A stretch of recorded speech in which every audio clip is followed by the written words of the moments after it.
Hey, welcome to One Verse. My name is Matt. Glad that you joined us today. A verse that we need to hear today is Galatians chapter 5, verse 13, and this is our one verse. You, my brothers and sisters, were called to be free. That sounds good. But do not use your freedom to indulge the flesh.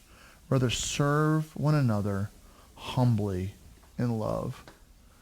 What a great verse to remind us how we're supposed to live our lives. See, because of Jesus and because of his gospel and because of what he did on the cross and rose again on the third day and now he's in heaven waiting for us. That's a beautiful story, and it gives us freedom. We have freedom in Christ.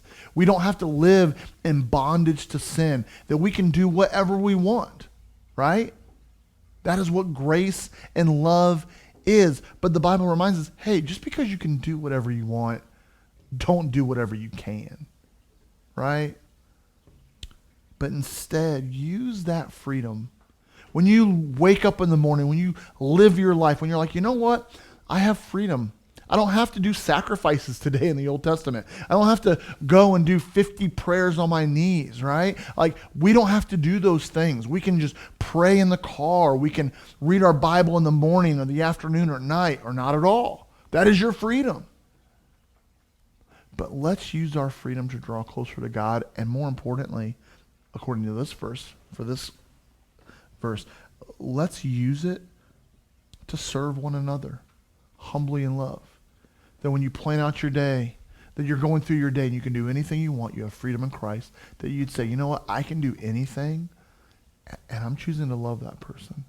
I can do anything I wanted, and I'm choosing to serve that person. I'm going to help them. I'm going to speak to them. I'm going to find out what their needs are. I'm going to genuinely care for them. I'm not just going to go up to someone and say, hey, you know what, I'm going to pray for you. But that we would pray for them. You know, one of the coolest things that you can do is instead of texting someone, oh, I'm going to pray for you, just text them the prayer. I've done that, and I tell you what, people are like, it takes them back a little bit. Or leave them a phone call. Man, I've had people do this to my life, that they'll leave me a voicemail praying over my life, and it is powerful. Why? Because they humbly served me through love. That's how they chose to use their freedom, and that's how I want to use the freedom in my life, and I hope you do the same as well. Have an amazing day.